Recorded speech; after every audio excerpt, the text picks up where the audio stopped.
Hi, ಎಲ್ಲರಿಗೂ ನಮಸ್ಕಾರ. ಆಶಾ ತ್ರಿಷಾ ಅಡುಗೆ ಮನೆಗೆ ಸ್ವಾಗತ. ಇವತ್ತು ನಾನು ಮಾಡ್ತಿರೋಂಥ ರೆಸಿಪಿ ಟೊಮೆಟೊ ಗ್ರೇವಿ. ಅದಕ್ಕೆ ಬೇಕಾಗಿರೋ ಸಾಮಗ್ರಿಗಳು: ಟೊಮೆಟೊ, ಈರುಳ್ಳಿ, ಕರಿಬೇವು, ಬೆಳ್ಳುಳ್ಳಿ, ಕಡಲೆಬೇಳೆ, ಸಾಸಿವೆ, ಜೀರಿಗೆ ಎಲ್ಲ ರೆಡಿ ಮಾಡಿ ಇಟ್ಕೊಂಡಿದ್ದೀನಿ. ಸ್ಟವ್ ಮೇಲೆ ಪಾತ್ರೆ ಇಡಿ. ಒಂದು ಬಾಣಲೆ ಪಾತ್ರೆ ಯಾವುದಾದ್ರೂ ಆಗುತ್ತೆ. ನಾನು ಚಿಕ್ಕದು ಕುಕ್ಕರ್ ಇಟ್ಟಿದ್ದೀನಿ. ಕುಕ್ಕರಲ್ಲಿ ಇವತ್ತು ಮಾಡ್ತಾ ಇರೋದು. ಎಣ್ಣೆ ಹಾಕಿದ್ದೀನಿ. ಎಣ್ಣೆ, ಸಾಸಿವೆ ಹಾಕಿದ್ದೀನಿ. ಜೀರಿಗೆ. ನಮ್ಮ ಮನೇಲಿ ಬೇಗ 7-7:15 ತಿಂಡಿ ರೆಡಿ ಇರಬೇಕು. ನನ್ನ ಮಗಳು ಕಾಲೇಜಿಗೆ ಹೋಗೋದ್ರಿಂದ ಅರ್ಜೆಂಟ್ ಮಾಡ್ತಾಯಿದ್ಲು.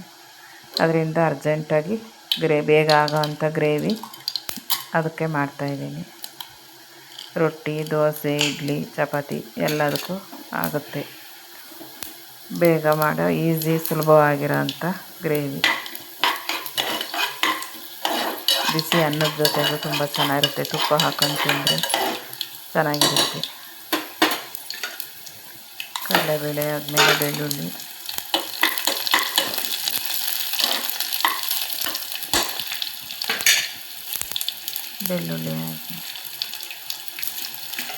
ಫ್ರೈ ಆಗಿದೆ. ಬೆಳ್ಳುಳ್ಳಿ, ಕಡಲೆಬೇಳೆ ಸ್ವಲ್ಪ ಕೆಂಪಗಾಗಲಿ. ಆಮೇಲೆ ಈರುಳ್ಳಿ. ನಾನು ಒಂದೇ ಕೈಲಿ ವೀಡಿಯೋ ಮಾಡ್ಕೊಂಡು ಅಡುಗೆ ಮಾಡ್ತಿರೋದ್ರಿಂದ ಸ್ವಲ್ಪ ಮಿಸ್ ಆಗ್ಬೋದು.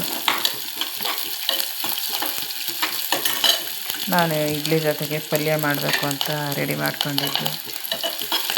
ಗ್ರೀನ್ ಬದನೆಕಾಯಿ ಗ್ರೇವಿ ಮಾಡೋಣ ಅಂತ. ಅವ್ರು ಟೈಮ್ ಆಗುತ್ತೆ ಅಂತ ಅರ್ಜೆಂಟ್ ಮಾಡಿದ್ರಿಂದ ನಾನು ಟೊಮೆಟೊ ಗ್ರೇವಿ ಮಾಡ್ತಾಯಿದ್ದೀನಿ. ಪಲ್ಯ ಮಾಡೋದನ್ನು ಇನ್ನೊಂದು ಇದರಲ್ಲಿ ಹಾಕ್ತೀನಿ, ವೀಡಿಯೋದಲ್ಲಿ, ಮುಂದಿನ ವೀಡಿಯೋದಲ್ಲಿ ಹಾಕ್ತೀನಿ. ಟೊಮೆಟೊ ಹಾಕ್ತಾಯಿದ್ದೀನಿ.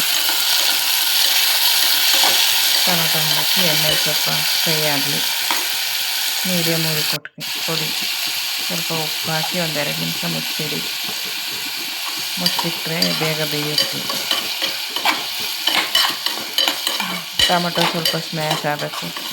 ಅವಳಿಗೆ ಯಾವುದೇ ಗ್ರೇವಿ, ಪಲ್ಯ ಯಾವುದೇ ಆದರೂ ಸ್ವಲ್ಪ ತೆಳು ಇರಬೇಕು. ಅವಳಿಗೆ ರೊಟ್ಟಿ, ಚಪಾತಿ ಹೆಚ್ಕೊಂಡು ತಿನ್ನೋ ಥರ ಇರಬೇಕು.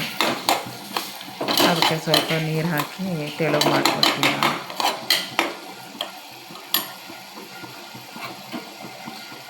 ಕಾಯಿ ತುರಿ ಎಲ್ಲ ಹಾಕಿ ಮಾಡಿದ್ರೆ ತುಂಬ ಚೆನ್ನಾಗಿರುತ್ತೆ. ಇವಳು ಕಾಯಿ ತುರಿ ಹಾಕೋಕ್ಕೆ ಬಿಡೋಲ್ಲ. ಹೆಚ್ಕೊಂಡು ತಿನ್ನೋಕ್ಕಾಗಲ್ಲ, ತೆಳುಗಿರಲಿ ಗ್ರೇವಿ ಥರ ಅಂತೇಳಿ ಇದು ಮಾಡ್ತಾರೆ. ಖಾರ ಪುಡಿ ಹಾಕ್ತಾಯಿದ್ದೀನಿ. ಖಾರ ಪುಡಿ ಹಾಕಿ 1-2 ನಿಮಿಷ ಇದು ಮಾಡಿ ಸ್ವಲ್ಪ ನೀರು ಹಾಕಿ ಕೈ ಹಾಯಿಸಿ ಎಷ್ಟು ತೆಳುಬೇಕು ಅಂತ ನೋಡ್ಕೊಳ್ಳಿ. ಇಷ್ಟು ಸಾಕು. ಇಷ್ಟು ತೆಳುವಿದೆ. 1-2 ನಿಮಿಷ ಮುಚ್ಚಿಡಿ.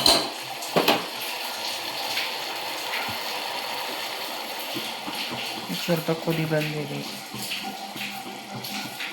ಇಷ್ಟಾದರೆ ಕರೆಕ್ಟಾಗಿದೆ. ಟೊಮೆಟೊ ಸ್ಮ್ಯಾಶ್ ಆದರೆ ತುಂಬ ಚೆನ್ನಾಗಿ ಬರುತ್ತೆ ಗ್ರೇವಿ. ಇಲ್ಲಾಂದ್ರೆ ಅದು ಗೊಜ್ಜು ಥರ ಇರೋಲ್ಲ ಹೆಚ್ಕೊಂಡು ತಿನ್ನೋಕ್ಕೆ. ನಾನು ಇಡ್ಲಿ ಮಾಡಿ ರೆಡಿ ಮಾಡಿದೆ. ಬೇಗ ಇಡ್ಲಿ ಆದ ತಕ್ಷಣ ಗೊಜ್ಜು ಮಾಡಿದೆ.